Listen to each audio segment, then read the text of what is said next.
Hello everyone, myself Azmira Khan, and in this audio class we are going to do a quick revision of your history chapter 8 Peasants, Zamindars and the State. Okay, so as we have already discussed in the chapter, we will do a quick revision here.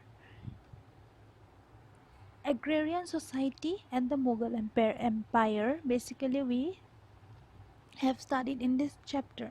Okay, আমি কি পালো প্ৰথম কথা হ'ল যে আমি এই চেপ্টাৰটোত town সমাজ নহয় গাঁৱৰ সমাজৰ কথা বেছিকৈ পঢ়িবলৈ পাইছোঁ ঠিক আছে সেইখন গাঁৱৰ সমাজত য'ত খেতিয়কসকলৰ বেছিভাগ অৱদান থাকে ঠিক আছে এই গাঁৱৰ সমাজৰ কথা আমি কিয় পঢ়িবলৈ পাইছোঁ এই গাঁৱত খেতি হয় তাৰ উপৰি এই খেতিটো চৰকাৰৰ এটা ৰেভিনিউ চ'ৰ্চ হয় অ'কে ঠিক আছে সেই সময়ত গাঁৱৰ কিমান বেছি আছিলে প্ৰথম কথা হ'ল 85% পপুলেশ্যন যদি গাঁৱত থাকে সেই সময়ত 16-17 চেঞ্চুৰীত 85% পপুলেশ্যন মানে মানুহ যদি গাঁৱত থাকে তেতিয়া ভাবা গাঁৱৰ পৰিমাণ বা কিমান বেছি ভিলেজেছ আছিলে ঠিক আছে তাৰোপৰি এই গাঁৱত কি হৈছিলে এগ্ৰিকালচাৰেল প্ৰডাকশ্যন হৈছিলে এই প্ৰডাকশ্যনৰ ভাগ বতৰুৱা হৈছিলে ঠিক আছে এই ভাগ বতৰুৱা ইয়াৰ এটা পৰিমাণ যিটো চৰকাৰলৈ গৈছিল এই চৰকাৰলৈ কেনেকৈ গৈছিল বাহিৰা যিসকল এজেণ্ট বা চৰকাৰৰ যিসকল মানুহ তেওঁলোকে গাঁৱৰ পৰা বা এটা ৰেভিনিউ সংগ্ৰহ কৰিছিল ঠিক আছে মোগল ষ্টেটৰ যোনখিনি অফিচিয়েলছ তেওঁলোকক আউটছাইড এজেণ্টছ বুলিও কোৱা যায় ঠিক আছে তেওঁলোক ৰেভিনিউ এছেচাৰ্ছ বা কালেক্টৰ্ছ বা তেওঁলোকৰ মাজৰ ৰেকৰ্ড কিপিং মানুহো আছিলে যিসকলে ৰেকৰ্ড বনাই ৰাখিছিলে প্ৰত্যেক নিজৰ নিজৰ জাগাৰ ঠিক আছে এই গাঁওসমূহৰ কথা পঢ়োঁতে আমি প্ৰথম কি পালোঁ যে ভাৰতবৰ্ষত গোটেই মাটি বা য'ত খেতি হয় সকলো একেই নহয় গোটেই মাটিৰ যোনটো টপ'গ্ৰাফি সেইটো একেই নহয় সেইটো বেলেগ বেলেগ চব জেগাতে আৰু সেই বেলেগ বেলেগ যে হয় সেই বস্তুটো আমি মনত ৰাখি এই চেপ্টাৰটোত ৰেভিনিউ কালেকশ্যন যে একে নাছিলে চব জেগাতে ইয়াৰ বেচিছটো আমি ইয়াৰ কাৰণটো গম পাব লাগিব কেনেকৈ গম পাম আমি এইটো বস্তু মনত ৰাখিব লাগিব যে চব জেগাতে লেণ্ড যোনটো কোৱালিটি আছিলে বা লেণ্ডৰ যিটো টাইপ আছিলে চব জেগাতে বস্তুটো বেলেগ বেলেগ ইয়াৰ পৰা আমি কি গম পালোঁ সকলো মাটিত একেধৰণে উৎপাদন হোৱা নাছিলে ঠিক আছে as in this chapter we are studying about the Mughal period and basically the agrarian society so' আমি এই কথাখিনি ক'ৰ পৰা গম পাওঁ চ'ৰ্চেছ কি আছিলে বেছিক যোনটো ইম্পৰ্টেণ্ট চ'ৰ্চ হয় সেইটো হৈছে আইনী আকবৰী ঠিক আছে কোনে লিখিছে আবুল ফাজল এই আইনী আকবৰীখন এটা ইম্পৰ্টেণ্ট ডকুমেণ্ট হয় যিটো ডকুমেণ্টৰ পৰা আমি মোগল পিৰিয়ডৰ প্ৰায়খিনি কথাই জানিব পাৰোঁ ঠিক আছে ৰেভিনিউ এডমিনিষ্ট্ৰেশ্যনে হওক পলিটিক্সে হওক মোগল পলিটিক্সে হওক বা বেলেগ ৰিলিজিয়াছে হওক সকলোখিনি কথাই আমি এই আইনী আকবৰীখনৰ পৰা আমি যিমানখিনি ডকুমেণ্টেড হৈ আছে সিমানখিনি আমি জানিব পাৰোঁ ঠিক আছে নেক্সট আছে পেজেণ্টছসকল দুটা ভাগত ভাগ হৈ আছিলে খুট কাষ্ট পাহি কাষ্ট খুট কাষ্ট কাক কয় যিসকল পাৰ্মানেণ্টলি সেইটুকুৰা জেগাত থাকি খেতি বাতি কৰিছিলে যাৰ নিজৰ মাটি আছিলে পাহি কাষ্ট কাক কয় যোনে বেলেগৰ মাটিত খেতি বাতি কৰি থাকিছিলে বা তেওঁলোক নন ৰেচিডেণ্ট বুলিও কোৱা যায় ঠিক আছে আৰু খুট কাষ্ট পাহি কাষ্ট যে হয় সেইটো আউট অফ চইচো হ'ব পাৰে বা ফ'ৰ্চফুলিও হ'ব পাৰে আউট অফ ফ'ৰ্চো হ'ব পাৰে বা কম্পালচৰিলি ঠিক আছে পাহি কাষ্ট কেনেকৈ বনি যায় মানুহ প্ৰথম কথা হ'ল তেওঁলোকে নিজে বেলেগ ভিলেজলৈ য'ত মানে ফেভাৰেবল কণ্ডিশ্যন থাকিব তাত গুচি যাব বিচাৰিব য'ত তেওঁলোকে কম ৰেভিনিউ পে' কৰিব লাগিব সেইটো নিজে আউট অফ চইচ গুচি যাব নহ'লে কিছুমান জেগাৰ পৰা এনেকৈও গুচি যাব পাৰে পাৰ্মানেণ্ট যিসকল ৰেচিডেণ্ট আছিলে তেওঁলোকে হয়তো সেই জেগাডোখৰত বহুত বেয়াকৈ এপিডেমিক আহিছে ফ্লাড আহিছে বেলেগ কিবা ক্ৰাইচিছ আহিছে তেওঁলোকে সেই জেগাৰ পৰা আউট অফ ফ'ৰ্চ গুচি যাবলগীয়া হয় সেইটো তেওঁলোকৰ চইচ নহয় তেওঁলোকে সেইটো নিজৰ চইচত যোৱা নাই সেইটো ফ'ৰ্চফুলি তেওঁলোকে ফেমাইনৰ কিবা ইকনমিক ডিষ্ট্ৰেছ তেনেকুৱাৰ কাৰণে গুচি যাবলগীয়া হৈছিল ঠিক আছে আৰু এই চেপ্টাৰটোত আমি এইটোও পাইছোঁ যে কোন কোন জেগাত মানে সেই সময়ৰ খেতিয়ক যিসকল বহুত বেছি ৰিচ আছিলে সেইটো সময়ত তেওঁলোকৰ হাতত কি আছিলে 6 একাৰ্ছ লেণ্ড বহুত জেগাত 6 একাৰ্ছ কিছুমান জেগাত 10 একাৰ্ছ সিমানলৈকেও তেওঁলোকৰ হাতত সম্পত্তি বা প্ৰপাৰ্টি আছিলে আৰু একেবাৰে নাথাকিলেও পেয়াৰ অফ বুলক বা প্লাউ তেওঁলোকৰ হাতত এভাৰেজ পিজেণ্টৰ হাতত থাকেই ঠিক আছে নেক্সট আমি পাইছোঁ ইৰিগেশ্যন আৰু টেকন'লজি আৰু এই চেপ্টাৰটোত আমি ইমানখিনি গম পালোঁ যে আমাৰ ইণ্ডিয়াৰ ক্লাইমেটটোৰ কথা বা কি হয় বেছিভাগ ক্ৰপছ ৰেইন গ্ৰ'ন হয় মানে বৰষুণ ছাফিচিয়েণ্ট সেইখিনি ক্ৰপছ গ্ৰ' হ'বৰ কাৰণে ঠিক আছে বৰষুণে ছাফিচিয়েণ্ট কিন্তু যিবোৰ জেগাত ইৰিগেশ্যন হৈছিলে সেইবিলাক জেগাত আইদাৰ কেনেল দিগ কৰা হৈছিলে এটা আমি পাৰ্চিয়ান হুইলৰ মডিফিকেশ্যন অফ মানে ৰিকনষ্ট্ৰাক্টেড পাৰ্চিয়ান হুইলৰ এক্সাম্পল পাইছোঁ ঠিক আছে বা কেনেলছ নাহাৰ বুলি যাক কোৱা হয় নালা এইবিলাকৰ আমি এক্সাম্পল পাইছোঁ ৱেল যোনবোৰ খুব কম জেগাতে ইৰিগেশ্যন হৈছিলে য'ত বা এক্সট্ৰা বৰষুণৰ পানীতকৈও এক্সট্ৰা আৰু পানী দৰকাৰ হৈছিলে আৰ্টিফিচিয়েলি আনি পেলাই য'ত পানী দিয়া হয় সেইটো ইৰিগেশ্যন বুলি কোৱা হয় সেইটো বস্তু ঠিক আছে আৰু বেলেগ টেকন'লজি কি ইউজ হৈছিলে বেছিভাগ লেবাৰ ইণ্টেনচিভ আছিলে লেবাৰ ইণ্টেনচিভ মানে হিউমেন লেবাৰ ইউজ হৈছিলে এগ্ৰিকালচাৰত তাৰ উপৰিও হাৰ্নেছ কেটেল মানে এহাল গৰু আমি এনেইতো গৰু পথাৰত খোজকাঢ়ি থাকিলেতো হাল বোৱা হৈ নাযায় সেই মেইন চ'ৰ্চ অফ এনাৰ্জিটো কেনেকৈ ইউজ কৰে এহাল গৰু ধুনীয়াকৈ বান্ধি লৈ পেলাই যিটো হাল বোৱা যিটো প্ৰচেছ হয় সেইটো আমি হাৰ্নেছ কৰা বুলি কয় হাৰ্নেছ কৰি সেই এনাৰ্জিটো ইউজ কৰে এইটো এটা টেকন'লজি হয় ঠিক আছে প্লাউ কৰে ড্ৰিল কৰে ব্ৰডকাষ্টিং অফ ছিডছ এইখিনি আমি পাইছোঁ এইখিনি বেছিক টেকন'লজি সেইটো সময়ত ইউজ কৰা ঠিক আছে ইয়াৰ উপৰি আমি পাইছোঁ যে কিমান বেছি এবাণ্ডেণ্ট ক্ৰপ কাল্টিভেশ্যন আছিলে মানে এটা জেগাত কিছুমান জেগাক আমি কওঁ দো ফচল মানে এবছৰতে 2 ধৰণৰ ক্ৰপ কাল্টিভেশ্যন কৰা হৈছিলে ঠিক আছে একেটা মাটিতে চ' তাৰ মানে কি অটম আৰু স্প্ৰিং ক্ৰপ অটম মানে হৈছে খাৰিফ স্প্ৰিং ৰবি এই দুটা মনত ৰাখিবা ক্ৰপ কাল্টিভেশ্যন কৰা হৈছিলে এক্সাম্পলছ দিয়া আছে কি কোন জেগাত কিমান ভেৰাইটিজ ক্ৰপ আছিলে ভেৰাইটিজ ৰাইচৰ ভেৰাইটিজে বেংগলত আছিলে 50টা ভেৰাইটিজ আছিলে ঠিক আছে অভাৰ দ্য 2 ছিজন দিল্লীত কিমান ভেৰাইটিজ হৈছিলে 43 ভেৰাইটিজ ক্ৰপ কাল্টিভেশ্যন হৈছিলে আগ্ৰাত 39 ভেৰাইটিজ হৈছিলে চ' বহুত বেছি এবাণ্ডেণ্ট ক্ৰপ কাল্টিভেশ্যন হৈছিলে সেইটো টাইমত আৰু ইয়াৰ উপৰিও কমাৰ্চিয়েলাইজেশ্যনো হৈছিলে এগ্ৰিকালচাৰ যাক জিনচি কামিল বুলি কোৱা হয় জিনচি কামিল মানে যিটো ক্ৰপ কাল্টিভেশ্যনৰ দ্বাৰা এটা এক্সট্ৰা ইনকাম হয় ষ্টেটৰ বা যিটো ক্ৰপ কাল্টিভেট কৰিবলৈ কোৱা হয় কাৰণ এই ক্ৰপটো বিক্ৰী কৰিলে বহুত পইচা পোৱা যায় বা প্ৰফিট পোৱা যায় সেইটো কাৰণে ইয়াক জিনচি কামিল বা কমাৰ্চিয়েলাইজড এগ্ৰিকালচাৰ বুলি যাক কয় এই প্ৰচেছটো তেতিয়াই আৰম্ভ হৈ গৈছিলে ঠিক আছে অকল ভাৰতৰে নহয় বাহিৰৰ পৰাও বস্তু ক্ৰপ বা যিকোনো ধৰণৰ ফল মূল ভেজিটেবলছে হওক সেইবোৰ আহিছিলে আৰু সেইবোৰো কাল্টিভেট হ'বলৈ আৰম্ভ হ'ল নেক্সট আমি এই এগ্ৰিকালচাৰেল প্ৰচেছটোৰ পৰা আগবাঢ়ি আমি এই এগ্ৰিকালচাৰেল ছ'চাইটিখনৰ কথা জানিবলৈ পাইছোঁ এই চেপ্টাৰটোত ভিলেজ কমিউনিটি তেওঁলোক কেনেকৈ আছিলে তেওঁলোকৰ গোটেই ৰিলেশ্যনটো কেনেকুৱা আছিলে সেই ভিলেজ ছ'চাইটিখনত সেই বস্তুটো আমি জানিব পালোঁ ভিলেজ পঞ্চায়ত আছিলে ঠিক আছে ভিলেজ পঞ্চায়ত আৰু ইয়াত আৰু এটা কথা জানিবলৈ পাইছোঁ যে প্ৰত্যেকৰে ইণ্ডিভিজুৱেল অ'নাৰশ্বিপ আছিলে প্লাছ কমিউনিটি অ'নাৰশ্বিপৰ কথাও গম পাইছিলোঁ মানে ইণ্ডিভিজুৱেলি এটা জেগা অ'ন কৰে প্লাছ সেই কমিউনিটিটোৰে সেই গোটেইটো এটা অ'নাৰশ্বিপ হিচাপেও ধৰা যায় ঠিক আছে so' we have a village panchayat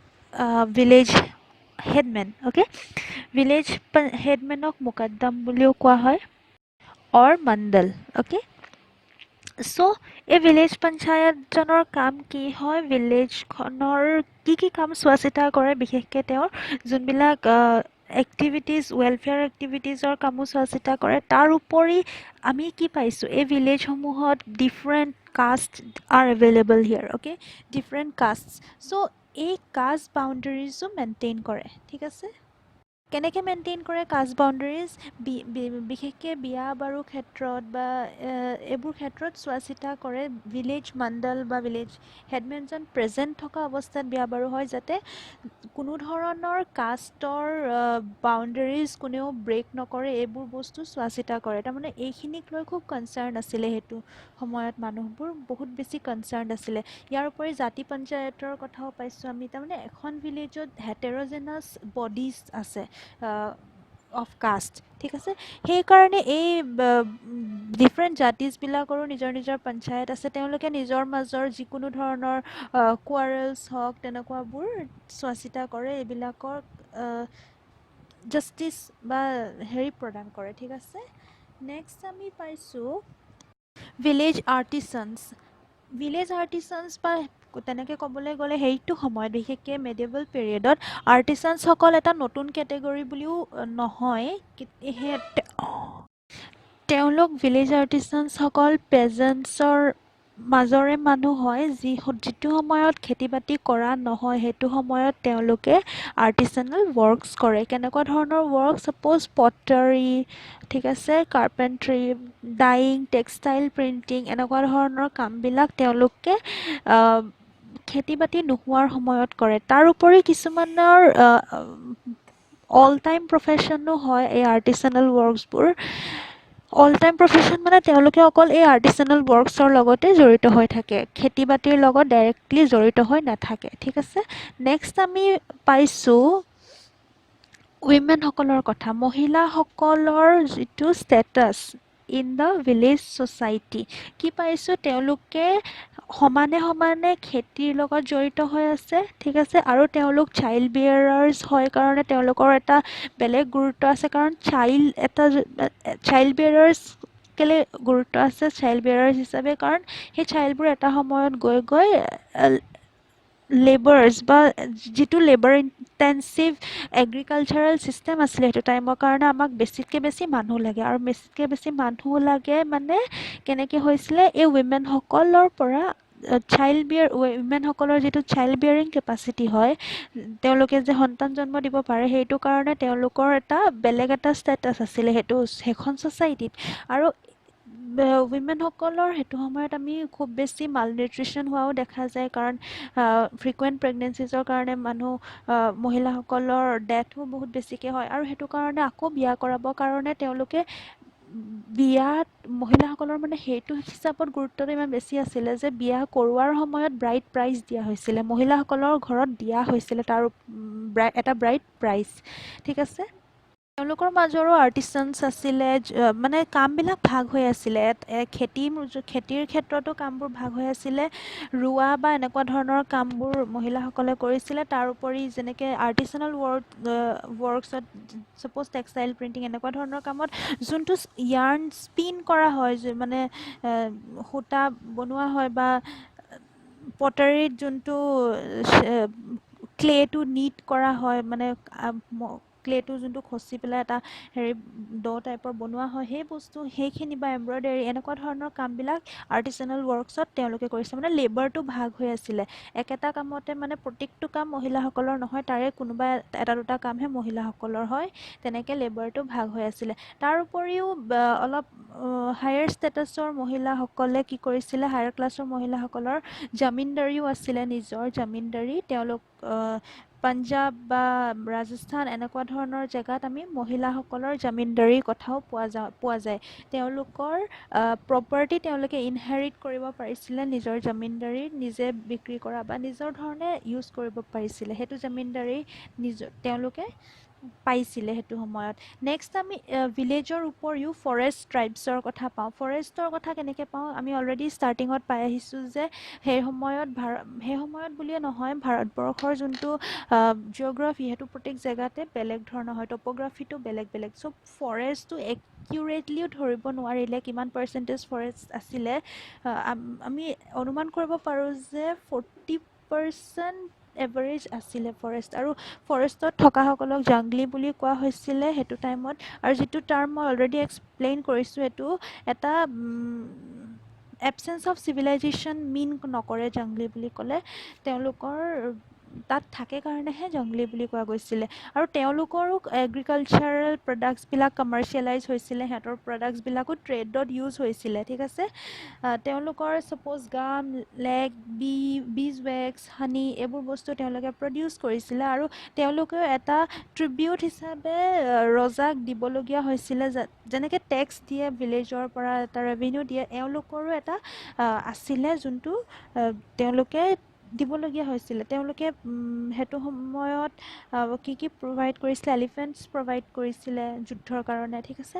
তাৰোপৰি এওঁলোকৰো এজন চিফটেইনছ বা এওঁলোকৰো এজন মেইন লিডাৰ আছে ফৰেষ্টতে, আৰু তেওঁৰ হাততো আৰ্মি থাকে। তেওঁৰ হাতত আৰ্মি কেনেকৈ থাকে, ফৰেষ্টৰ মানুহখিনিক লৈয়ে তেওঁলোকে আৰ্মি, কেভেলৰী, ইনফেণ্ট্ৰি সেইবোৰ ফৰ্ম কৰি লয়। সেইখিনি ফৰ্ম কৰি তেওঁলোকৰ হাততো এটা পাৱাৰ থাকে, যাতে বাহিৰা ইনভেজনছ হ'লে তেওঁলোকে নিজক বচাব পাৰে। আৰু এনেকুৱা এটা এক্সাম্পল আমি আহোম কিংডমৰ পৰা পোৱা যায়, কেনেকৈ চুকাফাই নিজৰ গোটেই আৰ্মি অৰ্গেনাইজেশ্যনটো ফৰ্ম কৰিছিলে, কেনেকৈ নিজক এষ্টাব্লিছ কৰিছিলে, সেই বস্তুটোৰ এক্সাম্পল ইয়াত দিয়া হৈছে। নেক্সট আমি পাওঁ জামিনদাৰ্ছসকলে কেনেকুৱা ধৰণৰ কণ্ট্ৰিবিউশ্যন আছিলে তেওঁলোকৰ। ফাৰ্ষ্ট অফ অল আমি জানো যে তেওঁলোকে মিল্কিয়াত বা প্ৰাইভেট লেণ্ড এটা পাইছিলে, ঠিক আছে।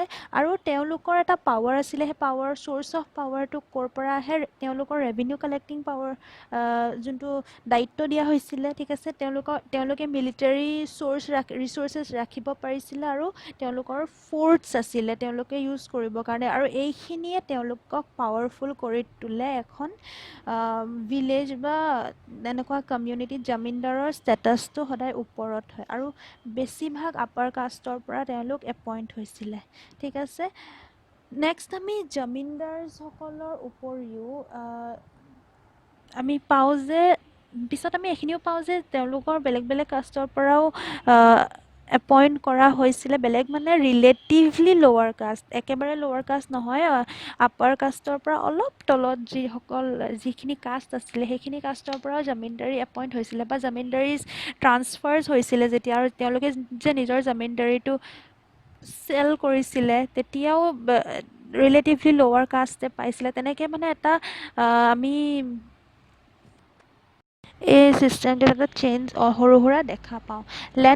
লেণ্ড ৰেভিনিউ ছিষ্টেমৰ কথা আছে, এইটো বহুত ইম্পৰ্টেণ্ট হয় বিশেষকৈ এইটো চেপ্টাৰৰ কাৰণে, কাৰণ আমি বেছিভাগ ৰেভিনিউ ক'ৰ পৰা আহে, খেতিৰ পৰা আহে, আৰু সেইকাৰণে আমি খেতিয়কৰ সমাজৰ কথা পঢ়িবলৈ পাইছোঁ। আৰু বেছিক ইম্পৰ্টেঞ্চ এই চেপ্টাৰটোত লেণ্ড ৰেভিনিউ ছিষ্টেমটো। কেনেকৈ কালেক্ট কৰা হৈছিল, দুটা ষ্টেজ আছিলে। এটা আছিলে জামা, মানে এছেছ কৰিব লাগে ৰেভিনিউটো কোনটো জেগাৰ পৰা কিমান কালেকশ্যন হ'ব। নেক্সট আছে হাচিল, মানে কিমান কালেকশ্যন হ'ল, একচুৱেল কালেকশ্যনটো কিমান হয়, মানে এষ্টিমেটৰ বেচিছত হৈছেনে নাই, সেইটো এটা হাচিল, ঠিক আছে। আৰু এইখিনি ডিউটিজ কাৰ হয়, আমিল গুজাৰ, তেওঁ ৰেভিনিউ কালেক্টৰ হয়, ঠিক আছে। আৰু ৰেভিনিউ আমি কেনেকৈ পাইছোঁ, ইয়াত কেছ আৰু কাইণ্ড দুটাতে কালেকশ্যন হৈছে, ঠিক আছে। কাল্টিভেটেড লেণ্ড এই গোটেইখিনি মেজাৰ কৰা হৈছিল সেইটো টাইমত, মানে কিমানখিনি কাল্টিভেট কৰা আছে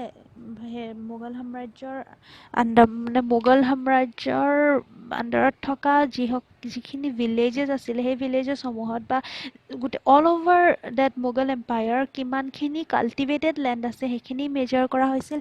আৰু কিমানখিনি কাল্টিভেবল, মানে য'ত কাল্টিভেট হোৱা নাই এতিয়ালৈকে কিন্তু কাল্টিভেট কৰিব পাৰিব, সেইখিনিও মেজাৰ কৰা হৈছিলে, ঠিক আছে। আকবৰৰ আণ্ডাৰত লেণ্ড ক্লাছিফিকেশ্যন কৰা হৈছে কেনেকৈ, পলাজ, বাৰাউতি, চাচাৰ আৰু বাঞ্জাৰ, এই চাৰিটা ভাগত লেণ্ডটো ক্লাছিফাই কৰা হৈছে, মানে ক'ত কেনেকৈ কাল্টিভেশ্যন হয়।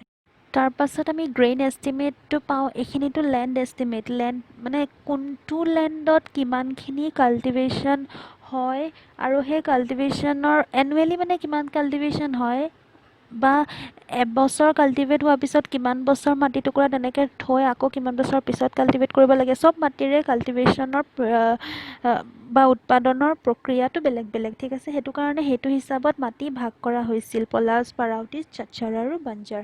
নেক্সট আমি পাইছোঁ আইনী আকবৰীত কি পাইছোঁ যে লেণ্ডটো কেনেকৈ প্ৰডাকশ্যনটো কেনেকৈ এষ্টিমেট কৰা হৈছিল, মানে কি হিচাপত কালেকশ্যন হ'ব সেই বস্তুটো কেনেকৈ এষ্টিমেট কৰা হৈছিল।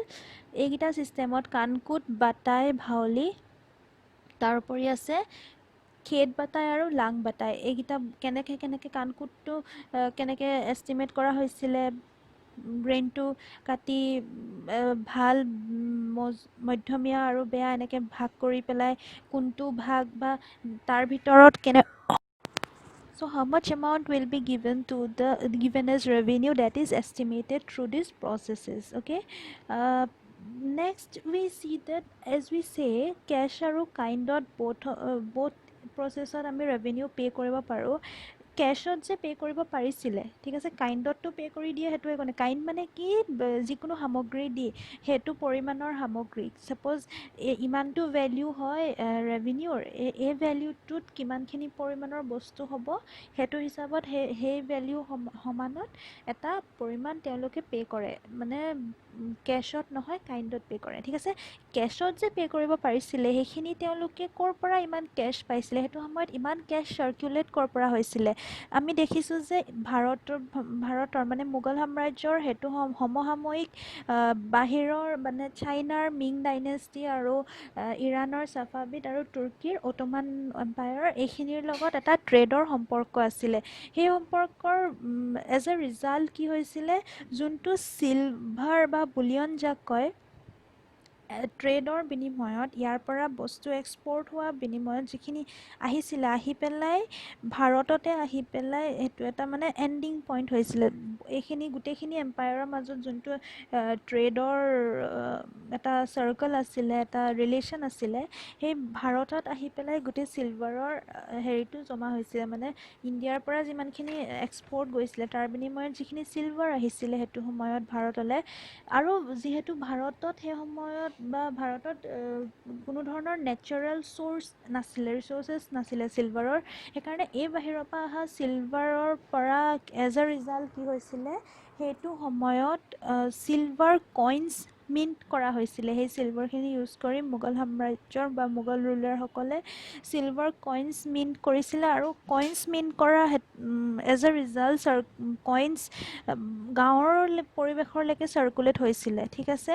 তেনেকৈ বস্তু কিনা বেচাৰ বিনিময়ত সেই গাঁৱৰ পৰিৱেশত চাৰ্কুলেট হৈছিলে, আৰু সেই গাঁৱৰ মানুহেও ইন কেছ তেওঁলোকে ৰেভিনিউ পে' কৰিব পাৰিছিলে, ঠিক আছে। ফাইনেলি উই চি হিয়াৰ আইনী আকবৰীখনৰ কথা দিয়া আছে। মানে যোনখন আমি মেইন চ'ৰ্চৰ পৰা এই চেপ্টাৰটো পঢ়ি আছোঁ, সেই আইনী আকবৰীখন কিমান ইম্পৰ্টেণ্ট বুক হয়, কোনে লিখিছিলে, কি ভাগ আছে তাত, সেইখিনি পঢ়িবলৈ পাম। ইয়াৰ অথৰ আছিলে আবুল ফজল আলামী, ঠিক আছে। এই বুকখন কমপ্লিট কৰা হৈছিলে 1598। এই 1598ত আকবৰৰ ৰুলৰ 42nd ইয়েৰ হয়, 1598ত, ঠিক আছে। এইখন বুক মানে আকবৰনামাখন 3খন কিতাপত ভাগ হৈ আছে, ঠিক আছে। প্ৰথম দুখন হৈছে এটা হিষ্টৰিকেল নেৰেটিভ হয়, থাৰ্ড নম্বৰখন হৈছে আইনী আকবৰী, ঠিক আছে। থাৰ্ড বুকখন আকৌ 5টা ভাগত ভাগ হৈ আছে। এই বস্তুটো তোমালোকে কনফিউজ নহ'বা, মেইন অভাৰঅল 3টা পাৰ্টৰ বুক হয়।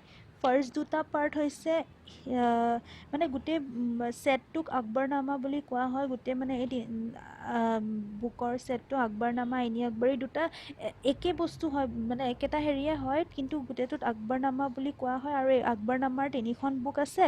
ফাৰ্ষ্ট দুখন হৈছে হিষ্টৰিকেল নেৰেটিভ আৰু থাৰ্ডখন কি হয়, আইনী আকবৰী। কিন্তু এই থাৰ্ড বুকখনৰ কথা আমি পাম, এই থাৰ্ড বুকখন আকৌ 5টা ভাগত ভাগ হৈ আছে, ঠিক আছে। কি ভাগ হয় আমি চাওঁ, মঞ্জিল আবাদী, চিপাহ আবাদী, মুল্ক আবাদী, এই 5টা ভাগৰ কথা কৈছোঁ। প্ৰথমটো হৈছে মঞ্জিলাবাদী, চিপাহাবাদী, দেন মুলকাবাদী 3 নম্বৰ, দেন 4 নম্বৰ আৰু 5 নম্বৰ পাৰ্টটোত বেছিভাগ ৰিলিজিয়াছ, লিটাৰেৰী আৰু কালচাৰেল ট্ৰেডিশ্যনৰ কথা লিখা আছে। ঠিক আছে, আইনী আকবৰীখন 5টা ভাগ। মঞ্জিলাবাদী যোনটো ইম্পেৰিয়েল হাউচ হোল্ড বা ৰজাঘৰৰ গোটেই মেইনটেনেঞ্চৰ সেইখিনি মেনশ্যন আছে। চিপাহাবাদীত মিলিটাৰী বা চিভিল এইখিনি বস্তু মেনশ্যন আছে। নেক্সট আছে মুলকাবাদী। মুলকাবাদী গোটেই প্ৰভিঞ্চেছখিনি কেনেকৈ ভাগ হৈ আছে, চৰকাৰ, পাৰগানা, মাহেল, ঠিক আছে, এই গোটেই বস্তুখিনিৰ ৰেকৰ্ড ইয়াত পায় মুলকাবাদীত। গোটেই ফিজিকেল ছিষ্টেমটো, গোটেই ৰেভিনিউ ছিষ্টেমটো এই মুলকাবাদীৰ পৰা পোৱা যায়। ঠিক আছে, নেক্সট 4th আৰু 5th বুকখনত কি আছে, ৰিলিজিয়াছ, লিটাৰেৰী আৰু কালচাৰেল ট্ৰেডিশ্যনছবিলাক বা আকবৰৰ সময়ৰ কেনেকুৱা আকবৰৰ অস্পিচিয়াছ ছেয়িংছ, আকবৰৰ যে ৰিলিজিয়নৰ ওপৰত ট্ৰুথ এটা বিচাৰি আছিলে, মানে প্ৰত্যেকটো ৰিলিজিয়নৰ মানুহৰ লগতে তেওঁ সংস্পৰ্শত আহি তেওঁ কথা বতৰা পাতিছিলে, মানে ধৰ্মৰ যোনটো ট্ৰুথ হয় সেই বস্তুটো তেওঁ বিচাৰিছিলে, মানে সত্য কোনটো হয়। ঠিক আছে, তেওঁ এইবিলাকৰ পৰা যিবোৰ তেওঁ মানে অস্পিচিয়াছ ছেয়িংছ আছিলে আকবৰৰ, সেইখিনি বস্তু এই 4th আৰু 5th পাৰ্টটোত ডিছকাছ কৰা হৈছে। আৰু এনেকুৱা নহয় যে আইনী আকবৰীখনত কোনো ধৰণৰ লেপছেছ নাছিলে। অবভিয়াছলি প্ৰব্লেমছ এণ্ড লেপছেছ আছিলে, লিমিটেশ্যনছ আছিলে, কিন্তু মানে এনেকুৱা হয় ডাটা কালেকশ্যনতো কিছুমান প্ৰব্লেমছ আহিছিলে। চব জেগাৰ ডাটা সমানে কালেক্ট কৰা হোৱা নাছিলে, কিছুমান জেগাত যদি ডিটেইলছত আছিলে, কিছুমান জেগাৰ সিমান ডিটেইল ডাটা নাছিলে। তেনেকুৱা প্ৰব্লেমছ থকাৰ উপৰিও কিন্তু আইনী আকবৰীখন সেইটো সময়ৰ এটা বহুত বেছি ইম্পৰ্টেণ্ট চ'ৰ্চ হিচাপে আমি ল'ব পাৰোঁ, কাৰণ সেইটো সময়ত বেছিভাগ পলিটিকেল হিষ্ট্ৰীয়ে লিখা হৈছিলে। ৰজাৰ আণ্ডাৰত বেছিভাগ পলিটিকেল হিষ্ট্ৰী লিখা হৈছিলে। এনেকুৱা ধৰণৰ কোনো ডিটেইলড একাউণ্ট বা এনেকুৱা ধৰণৰ ইয়াত চব আছে, পলিটিক্সৰ কথাও আছে, তাৰোপৰি ইয়াৰ ৰেভিনিউ ছিষ্টেমৰ কথা, তাৰোপৰি ইয়াৰ ৰজাঘৰৰ কথা, তাৰোপৰি কি আছে মেনশ্যন, গোটেই মিলিটাৰী, চিভিল, ৰিলিজিয়াছ, লিটাৰেচাৰ, মানে গোটেইখিনি বস্তু ইয়াত আবুল ফজলে সোমোৱাবলৈ ট্ৰাই কৰিছিলে। কাৰণে আইনী আকবৰীখন বাকীবোৰ মানে হিষ্ট্ৰী লিখা ট্ৰেডিশ্যনতকৈ অলপ আঁতৰি আহিছে, মানে এইটো এটা ডিফাৰেণ্ট ট্ৰেডিশ্যন হিচাপে নিজকে ছেট আপ কৰিবলৈ সক্ষম হৈছে। সেইটো কাৰণে আইনী আকবৰীখন বহুত এক্সট্ৰা অৰ্ডিনাৰী ডকুমেণ্ট হয় সেইটো সময়ৰ, কাৰণ সেইটো সময়ত এনেকুৱা ধৰণৰ ডকুমেণ্টেশ্যন কৰা হোৱাই নাছিলে ইয়াৰ পূৰ্বে। যিসকলে লিখিছিলে তেওঁলোকৰ, তোমালোকে যদি হিষ্টৰিঅ'গ্ৰাফি চাবলৈ যোৱা, মানে প্ৰত্যেকজন মোগল শাসকৰ আণ্ডাৰত বা ইয়াৰ আগৰ চুলতানেটসকলৰ বা যিসকলে লিখিছিলে তেওঁলোকে বেছিভাগ এনেকুৱা পলিটিকেল হিষ্ট্ৰীৰ কথাই লিখি আহিছিলে। সেইকাৰণে আইনী আকবৰীখনক এক্সট্ৰা অৰ্ডিনাৰী এটা ডকুমেণ্ট হিচাপে চোৱা যায়। বহুত ইম্পৰ্টেণ্ট চ'ৰ্চ হয় সেইটো সময়ৰ হিষ্ট্ৰীৰ কথা বিশেষকৈ মোগল হিষ্ট্ৰীৰ কথা বা আকবৰৰ সময়ৰ কথা জানিবলৈ এটা ইম্পৰ্টেণ্ট চ'ৰ্চ হয় আইনী আকবৰী। ঠিক আছে, we have done a quick revision of this chapter here. I think most of your doubts are clear by here. I hope you all are clear with everything. So if you have any doubts later on, you can contact me. Thank you.